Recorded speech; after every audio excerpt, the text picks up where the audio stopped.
Good afternoon. Hope you guys are having a wonderful evening. I am one of the members on our marketing team for tailoring, and our company is called Aura Complete Fashion.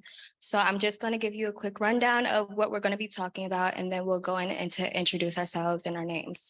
So basically, we're going to introduce our business owner, then we're going to go into our brand values and just our core values of the business, and then we're going to go into talking about our business strategy and our branding. And then lastly, we're just going to conclude it. So let's just introduce ourselves now.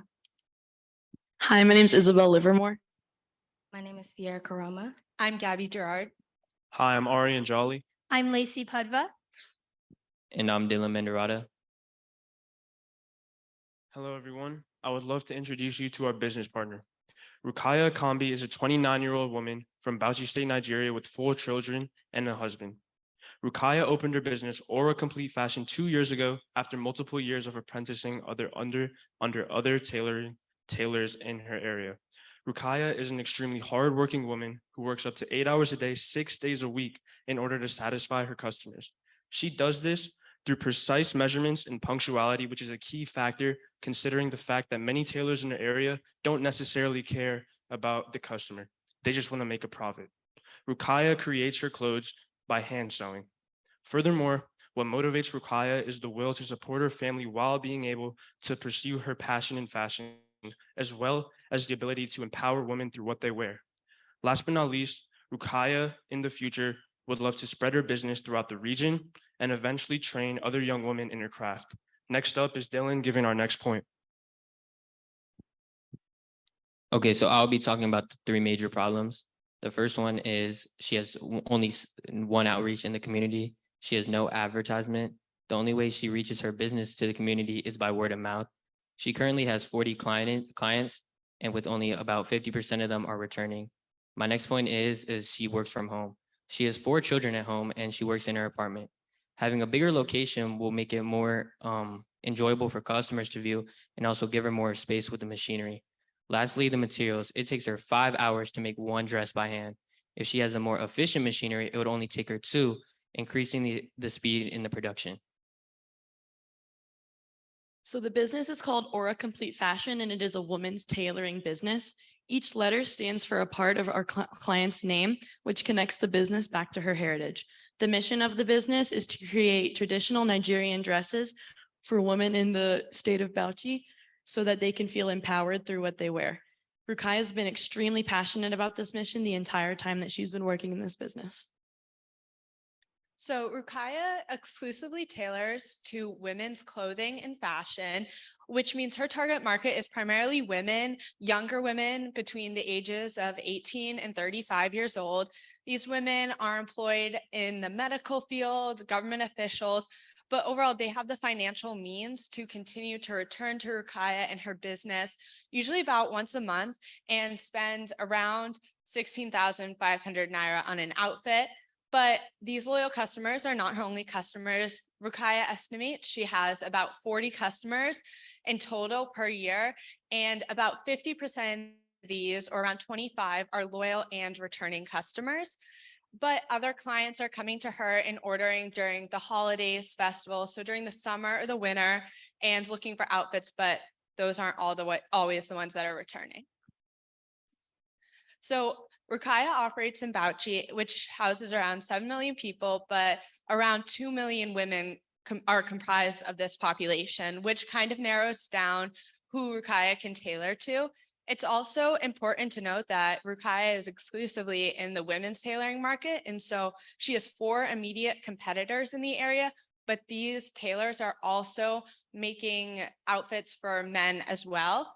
So Rukayyat is mostly looking to target younger women through university students or just women in general who are looking to buy clothing in the area, and she's narrowed down in her market, but she hopes to, as she expands her own business, to expand her market as well as she spreads throughout the Bauchi region in the future. So Aura Complete Fashion has three major competitive advantages. So first, timeliness. Rukayyat is able to consistently produce clothing on time within about 5 hours of each outfit. However, with our help and with the purchase of an industrial sewing machine, she would be able to cut this time in half to about 2 hours. She is always delivering her clothing on time. She can even do same day dress creation. However, most clients in the area do not take advantage of this. And so she really has a flexible schedule with her timing, just depending on what the client is looking for. Second is pricing. All pricing at Aura Complete Fashion is negotiable. There are no set prices, which allows Rukayyat to work with her client to see what they're looking for. And so she can really cater to the price range that the client is in. And finally, the quality of Aura Complete Fashion's clothing and products really makes them stand out in the tailoring market. There is exceptional quality clothing, and this is not compromised due to the quick timing of production. Everything is sewn by hand and beaded by hand. And Rukayyat also offers complete customization. So it's really up to what the client wants, and she can really work with the client to make sure they're getting what they want and they're satisfied with their purchase. Rukayyat profits on average around 3 to 5 orders per week, and she makes about 16,500 naira, and she herself only profits around 5,000 naira for her personal needs, to take care of her family and those kinds of things.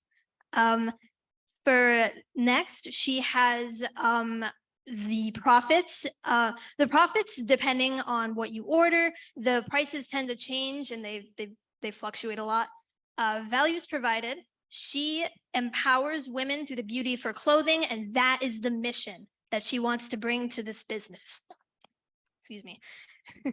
And going forward, she would like to train other people who are possibly more interested in tailoring. Maybe they want to be employees at her business. And finally, we have key partners. Now, Rukayyat operates this business on her own. She has no help right now, except for, of course, leadership initiatives and the advertising team. In order for Rukayyat's dream to become a reality, we are asking in your help in investing with these three main advertising products.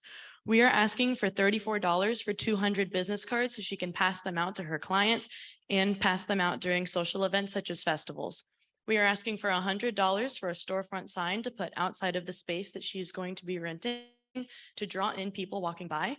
And we are also asking for $100 for 200 flyers to post in public spaces and marketplaces. All right, thank you. These are contact information just in case you want to contact us or you have a question. We're really blessed to work with Rukayyat and just help her get to the level that she wants to get and provide her with everything that she needs to expand. So thank you so much for giving us this opportunity. Thank you.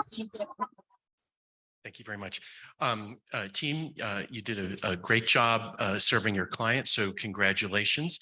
At the beginning, I had a little bit of trouble hearing in the introductory remarks, and just be very attentive, even with the stress of the presentation, everything in terms of just remembering to stand up straight, not kind of twisting the body around. And then if the hands are moving around, the danger is that the microphone will be moving away from the mouth.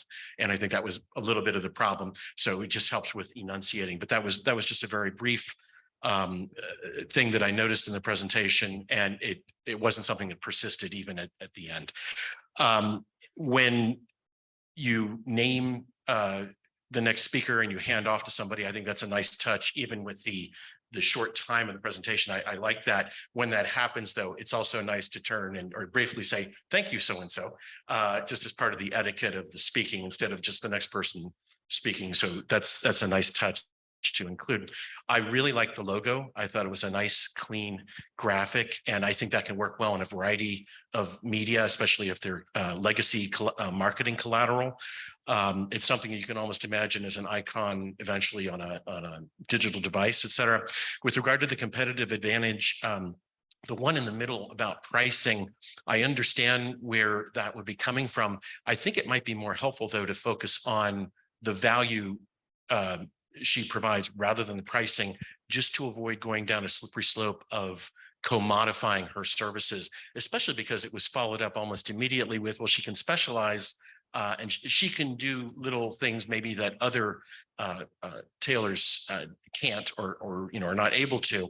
And so I think it's always good to focus on the value that one adds, which may not necessarily be the lowest price, because if you're competing on price, somebody's always going to undercut you on price. Empowering women is a great part of the mission. I think that consciousness can really help propel the business. The only concern I would have is this, what the medium to long-term ramifications could be to training a bunch of other people to do the same thing in terms of creating competition. So there should be some thought about what that would mean in terms of the longevity of her own business if suddenly she's spawning a bunch of other people who could turn around and do what she did 2, 3, 4 years later and compete with her business. But I thought you served your client very well and did a very fine job on her behalf. Thank you. Thank you. Thank you. Thank you guys. Absolutely. The first time I saw the logo, it was really amazing. And I said, you guys should keep that. So, and I'm glad that you didn't make any changes to that logo. It's still looking good. Another thing that really interests me is that how you connect with your client. Getting to know about her family, it's always important because it always gives you the reason why you should also help this person.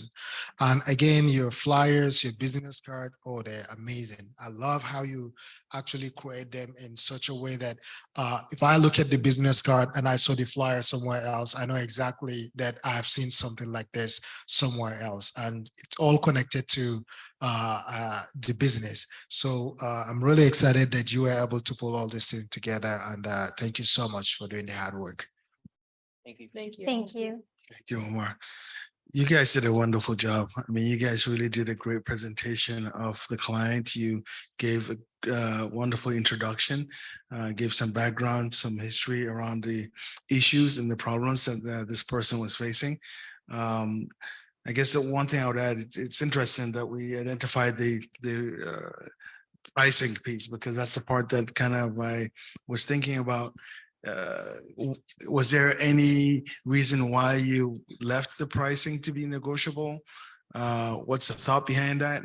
The other question I actually had was also around the advertising strategy. I mean, you guys, I mean, absolutely, the logo was great. Everything looked nice.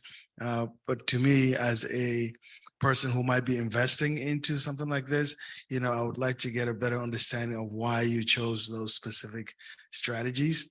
That would help me understand that, or make me feel that you do understand, how she can put herself above the competition in the market by utilizing the strategies that you've listed to help her. So if you can just answer some of that. But other than that, I thought you guys did a wonderful job.